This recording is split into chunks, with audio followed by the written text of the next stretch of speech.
He succeeds me as Duke of Cornwall and takes on the responsibilities for the Duchy of Cornwall, which I have undertaken for more than 5 decades. The night it all fell apart for Camilla Parker Bowles began not with a shout, not with a scandal leaked to the tabloids, not with a televised address from Buckingham Palace.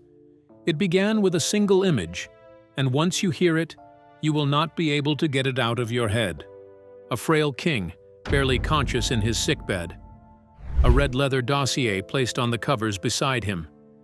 And a woman, his wife, the Queen Consort, physically guiding his trembling hand around a fountain pen, steering his jagged signature across a document he could not read, could not understand, and may not have even known existed. That image is the foundation of everything we are about to break down, and the story that follows it involves a 250-year-old law, a midnight meeting in a palace basement, gold-plated access cards being seized from a locked iron box, ceremonial swords crossing in front of an archway, and a moment of silence from a dying king that said more than any words ever could. Stay with us. This one is deep. Before we go any further, hit that subscribe button right now, not later, right now, because stories like this one develop fast, and the follow-up coverage is going to be just as significant as what we are laying out today. You do not want to be the person who catches the next part without the context we are about to give you. Now, let's talk about what happened and why it matters far beyond any single family drama. The red leather dossier. Let us set the scene precisely, because the details here are not incidental. They are everything. According to reports circulating in royal watching circles, Queen Camilla spent months preparing what is being described as a secret proposal. Not a casual conversation with her husband. Not a request put through the normal legal and protocol channels of the royal household. A formal document. A red leather dossier. The contents of that dossier were specific and significant. It was a proposal demanding expanded official privileges, formal noble titles, and the right to appear in ceremonial royal events for her children and grandchildren, the Parker Bowles family, people who carry no royal bloodline, people who, under the established protocols of the British monarchy, have no formal claim to the kind of recognition Camilla was apparently trying to secure for them. Now, let's pause here, because this is the first question you should be asking. Why would she need a secret document at all? Camilla is the Queen Consort. She holds one of the most secure positions in the royal household. If King Charles genuinely wanted to grant expanded recognition to her family, if this was something they had discussed as a couple and agreed upon together, there is an entire legal and administrative apparatus within the palace to handle exactly that kind of request. Solicitors, constitutional advisors, parliamentary channels. None of that is fast or glamorous, but all of it is legitimate. The fact that Camilla allegedly chose none of those routes and instead produced a private document to be signed in secret tells you something critical about what she believed Charles's answer would have been if he had been asked clearly, openly, and in full possession of his faculties. She apparently believed he would have said no. And so she waited. The signing. The timing of the signing, according to the reports, was not accidental. Charles was in an isolated treatment phase, cut off from his usual advisors and communications, his body weakened by illness, his mind, according to the accounts we are drawing on, clouded by painkillers and the physical exhaustion of a man whose health has been declining in documented and public ways. Camilla approached him in his bedroom at Clarence House. She placed the red leather dossier on the bed beside him. And then, in the detail that stopped everything when I first encountered it, she physically guided his hand. She held his trembling fingers around the pen. She moved his hand across the paper and produced a signature. Let that land for a moment. This is not a spouse presenting a difficult conversation and asking for agreement.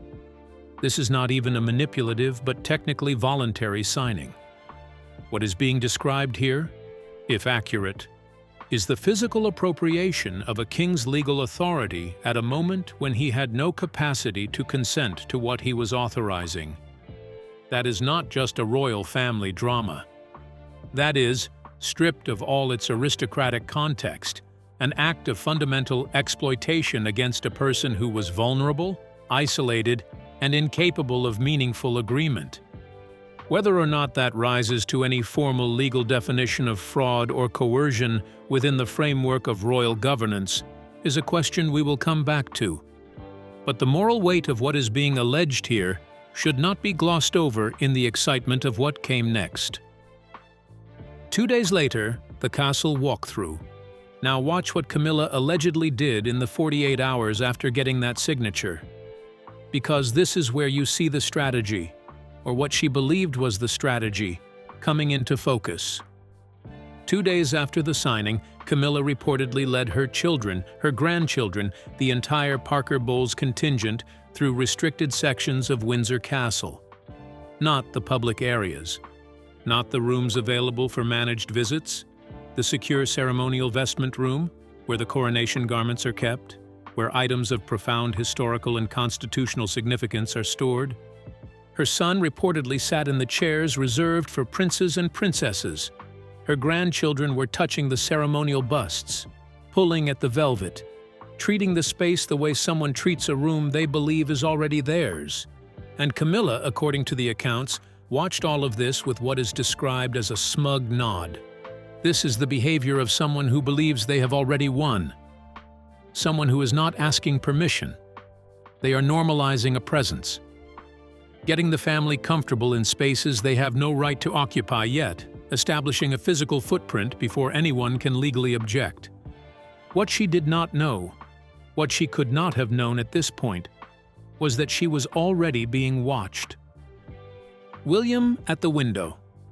Prince William, according to the reports, saw the walkthrough from the second-floor corridor. He stood at the window and watched his stepmother's family moving through the palace like they owned it.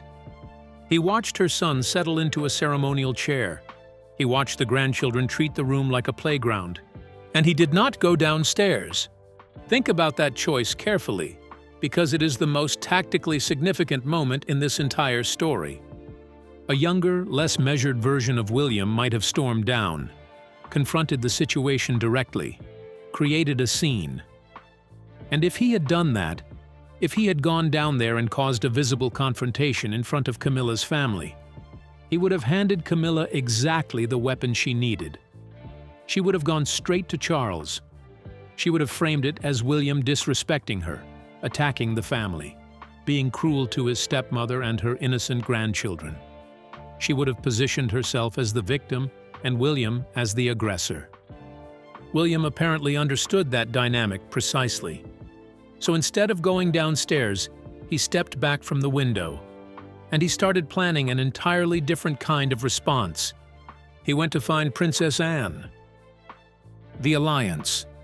If you have followed the royal family for any serious length of time, the fact that William turned to Anne is one of the most telling details in this entire account. Princess Anne has been, throughout her decades of royal service, the family member most associated with institutional duty over personal drama. She does not give emotional interviews. She does not work the press. She shows up. She does the work. She has always been, within the family's internal dynamics, the one who cares most about what the monarchy is actually for, as opposed to who it benefits. So when the reports describe William going to Anne and the two of them forming what is being called a righteous alliance, that tracks. Not just emotionally or narratively. It tracks with everything we know about both of these people. The meeting allegedly happened at midnight, in the archival room beneath the palace basement, and this is where the 1772 law enters the story. The Royal Marriages Act of 1772. Let's be precise about what this law actually is, because the details matter both legally and historically. The Royal Marriages Act of 1772 was a real piece of legislation. It was passed during the reign of King George III, and its primary purpose was to give the sovereign direct control over who members of the royal family could marry. George III was dealing with family members making marriages he considered unsuitable, and he wanted the legal authority to require royal consent before those unions could take place. The act required all descendants of George II to obtain the sovereign's formal consent before marrying. It remained in force until it was replaced by the Succession to the Crown Act in 2013. Now, here is where William and Anne's legal argument comes in, and this is the part that is genuinely complicated, genuinely interesting, and genuinely significant. The specific application William and Anne allegedly invoked is not about marriage directly. It is about a broader principle embedded in the Act's architecture, that decisions regarding titles, privileges, and the expansion of royal recognition require the binding approval of the direct heir to the throne, not just the monarch, the heir. Under this interpretation, Camilla had one half of what she needed and not the other. She had Charles's signature, but Charles signed while he was debilitated, without witnesses, and without the formal consent of the Prince of Wales, who, at the time of the signing, was the direct heir.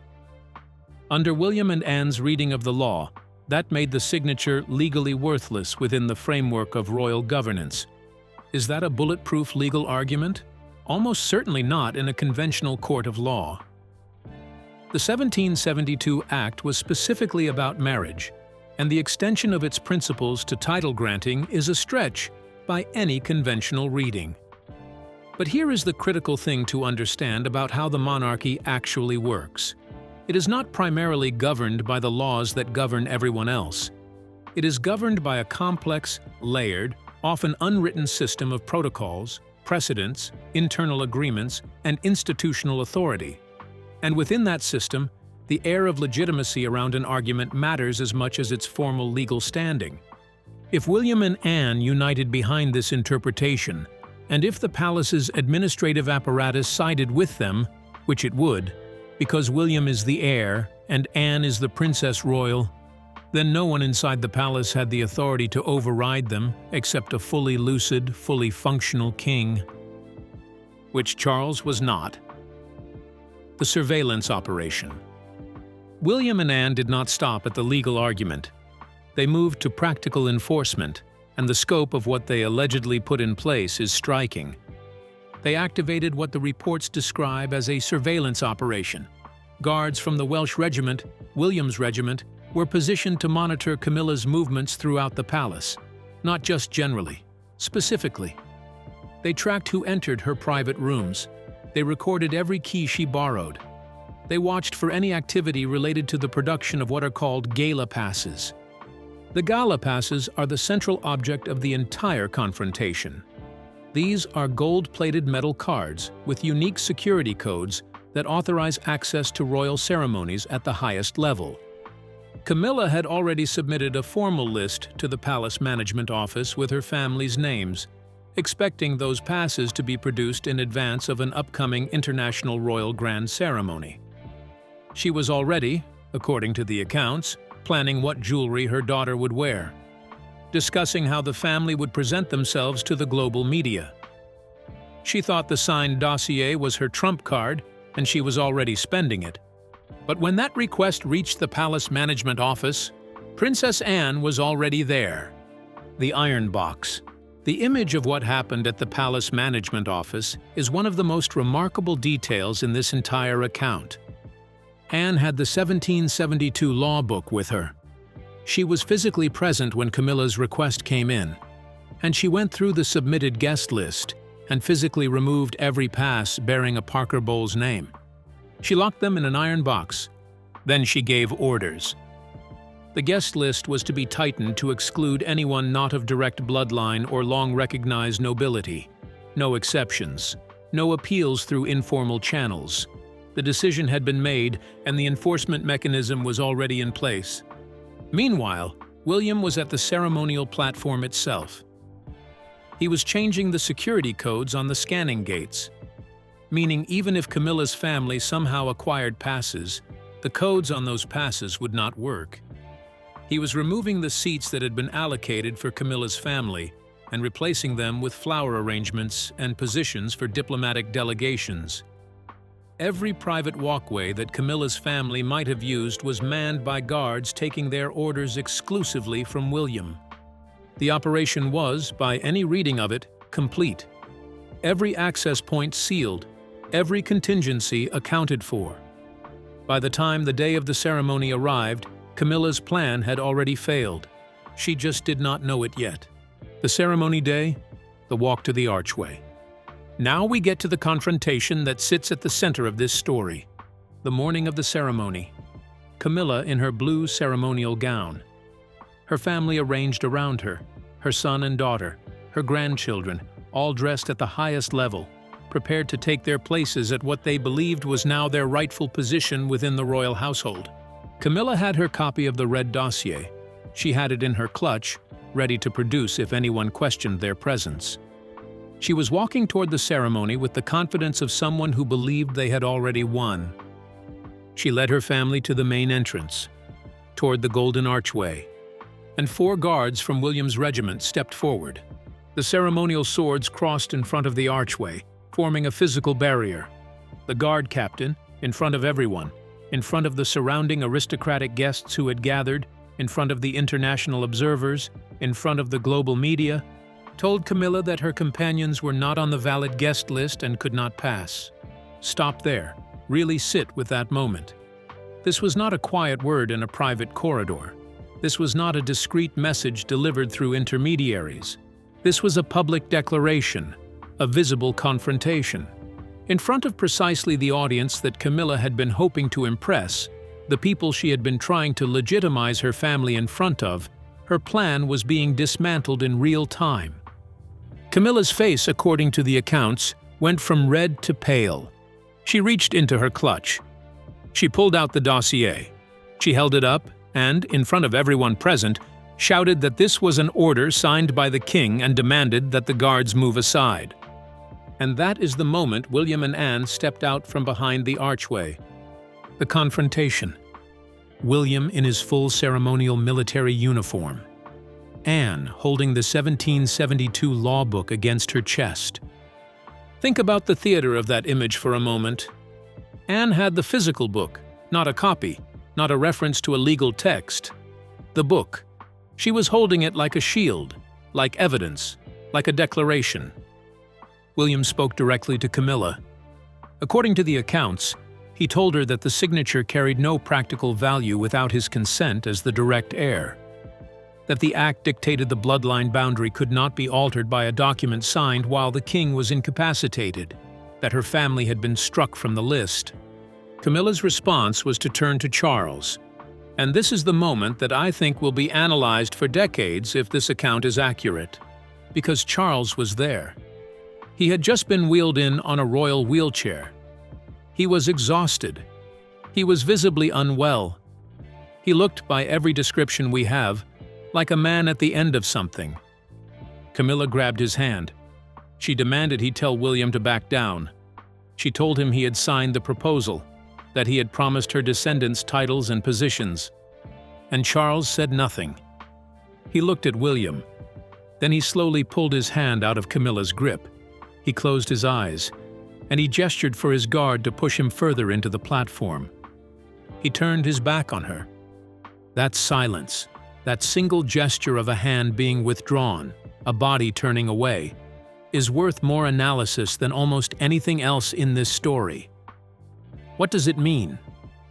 Does it mean Charles understood what he had signed and was now repudiating it in public? Does it mean he knew what Camilla had done and could not bring himself to defend it once the manipulation was exposed? Does it mean he was simply too sick, too exhausted, too depleted to fight for anything, even his wife's ambitions? Or does it mean something even more painful than any of those options? Does it mean Charles understood in that moment that whatever he signed in that bedroom, whatever Camilla had guided his hand to authorize, had been done to him rather than with him, and that he was not going to allow his silence to become complicity in its enforcement? We cannot know the answer. What we know is the result. Now, Camilla was left standing alone in the middle of the auditorium. Her family was escorted out. Her son and daughter led back down the main corridor. Her grandchildren, who had been treating the palace like their birthright just days before, now bowing their heads, trying to cover their faces as the international nobility watched them be removed. They were put into ordinary taxis that William had prearranged, and driven away from the palace. And someone, the reports say Anne, walked over to where the red dossier had fallen, carried it to the fireplace, and threw it in. The flames took the pages, the jagged signature, the months of preparation, the entire architecture of a plan that had been built on the exploitation of a sick man. Gone, the aftermath. The consequences that followed were not minor adjustments. They were systematic and total. Camilla's children and grandchildren received a permanent ban from all royal residences. Their gala passes were revoked, their security codes cancelled, their names removed from all future guest lists, not just for formal ceremonies, but for private family gatherings as well. The unofficial privileges Camilla had quietly been extending to them, use of palace vehicles, access to royal holiday properties, were seized back by Anne. They became, overnight, social outcasts from the world Camilla had been trying to draw them into. And Camilla herself. The reports describe what is essentially a form of internal house arrest in an isolated wing of Clarence House. Her attendants, the personal staff she had built relationships with over years, were replaced with guards from William's Welsh regiment.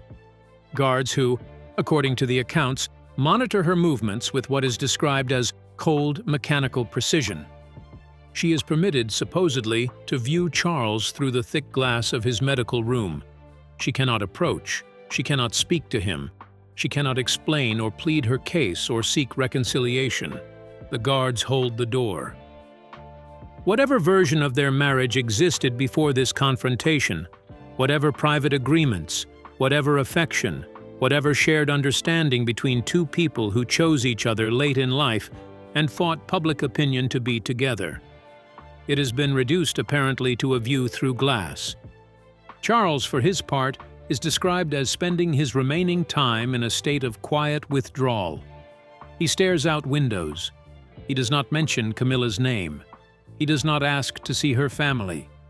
He has, according to the accounts, accepted that the dynasty's future rests with William, and he is living his final days in something that looks like peace from the outside, but sounds from this description like a very particular kind of loneliness. What this reveals about the modern monarchy. Here is the question that I think deserves more attention than any of the specific dramatic details. If even a significant portion of this account is accurate, what does it tell us about what the British monarchy actually is beneath its carefully managed public surface? The public image of the royal family is cohesion, unity, continuity, a family bound by duty and tradition, serving an institution that represents something larger than any individual within it. The internal reality described here is surveillance, legal warfare, public humiliation deployed as a strategic weapon, alliances formed in basement archives at midnight, the use of laws written when America was still a British colony to invalidate a dying man's signature. This is not a family. This is a state within a state. And the rules by which it operates are not the rules that govern the rest of us. William and Anne did not just disagree with Camilla's ambitions. They treated her as a structural threat, a threat to bloodline legitimacy, to institutional authority, to the very principle that the monarchy's value rests on the sanctity of succession, and they neutralized that threat using every tool available. The cold efficiency of it is genuinely striking. The surveillance operation, the pre-positioned guards, the changed security codes, the iron box, the pre-arranged taxis, every exit closed before Camilla walked in. This was not an angry response. This was a plan. And it was executed without a single public statement, without a single leaked briefing to the press, without any of the usual mechanisms by which royal conflicts reach the outside world. Which raises, of course, the inevitable question. If William and Anne planned this so carefully, if they were watching Camilla's movements, tracking her keys, monitoring her family's access. How long were they aware of the dossier before the ceremony? Did they know about the bedroom signing when it happened? Did they allow Camilla to believe her plan was working in order to expose it as completely as possible at the moment that would cause maximum institutional damage to her position? That is a question this account does not fully answer, but it is worth holding on to. The fundamental flaw in Camilla's plan. Let's be direct about something. Even setting aside the legal challenge William and Anne mounted, Camilla's plan had a fundamental architectural flaw that no signature, obtained legitimately or otherwise, could have overcome. Granting formal noble titles and official ceremonial privileges to individuals with no royal blood is not something that can be accomplished through a private document signed by a king in a bedroom. It requires parliamentary involvement. It requires public scrutiny. It requires the kind of process that takes months and generates significant debate and cannot be hidden. And here is the part that gets overlooked in most discussions of this story. It is not simply that the process is lengthy. It is that the process exists precisely to prevent this kind of thing. The constitutional framework around the monarchy was not designed to be convenient. It was designed to be resistant to manipulation, resistant to private arrangements made outside of public accountability, resistant to the idea that a king's affection for someone, however sincere, however hard-won, could be converted into dynastic advantage without the nation having its say. Every procedural requirement that Camilla's plan would have needed to clear was, in some sense, a wall built specifically against the scenario she was attempting to engineer. The fact that Camilla apparently believed a red leather dossier could accomplish this suggests, at the most generous reading, a profound misunderstanding of how royal authority actually operates within the constitutional framework of the United Kingdom. At the least generous reading, it suggests something that is more troubling, that she knew it could not accomplish that through legitimate channels, and she was attempting to create a fait accompli, a documented royal commitment that could be used as leverage to force the process through despite opposition. That strategy, if it was the strategy, depended entirely on Charles being willing and able to defend it publicly.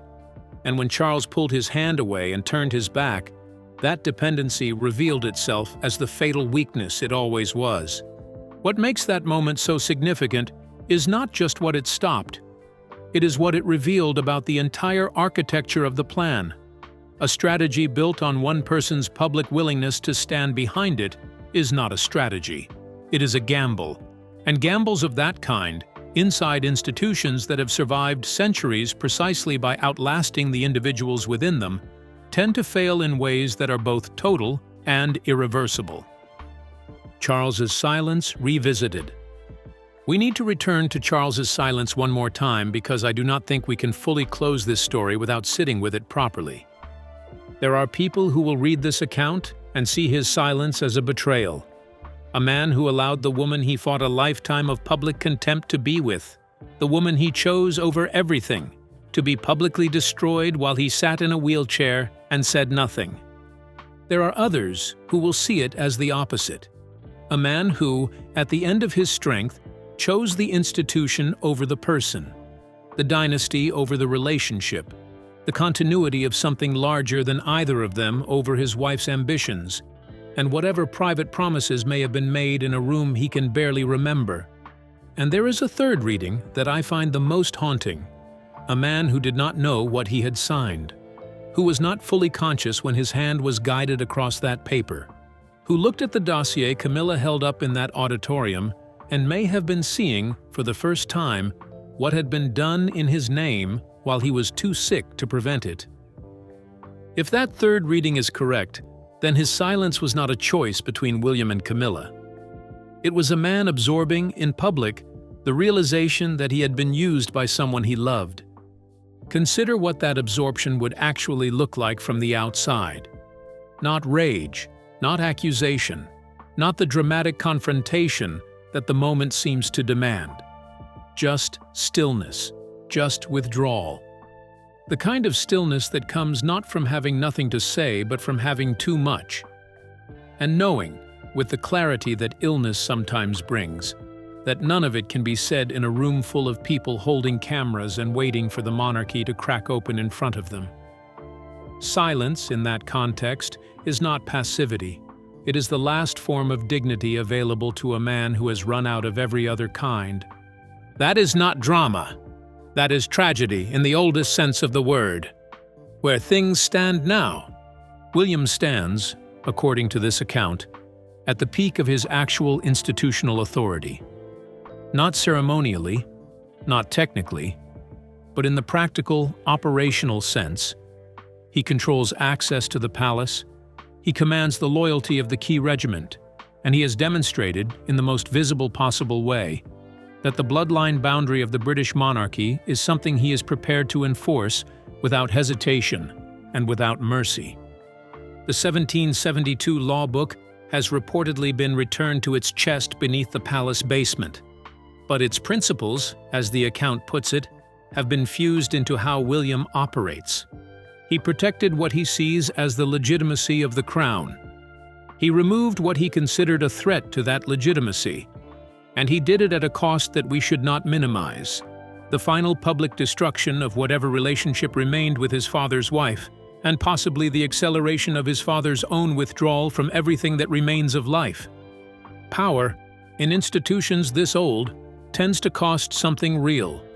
So I want to leave you with the questions that I think actually matter here, the ones that go beyond the drama and touch something genuine about power, about family, about what we are watching when we watch the monarchy. Was Camilla's plan an act of selfishness? An act of love for her family that she pursued without caring enough about the means? A misunderstanding of the system she married into? Or something colder and more deliberate than any of those readings? Was William's response justice? Institutional self-preservation? A son protecting his father's legacy from someone who had exploited him? Or was it the kind of ruthless, total neutralization of an enemy that makes you wonder about the cost of growing up in a world where that is what you learn to do? And what do we make of Charles?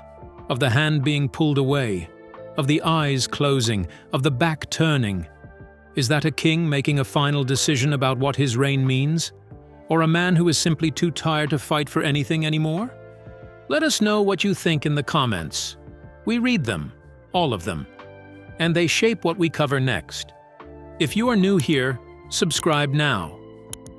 We are covering the follow-up to this story as it develops, and there is more coming. Share this video with someone who needs to understand what is actually happening inside the palace walls right now, because most of what you are seeing in the mainstream coverage is the version they want you to see. The iron gates are closed, and the story is not over.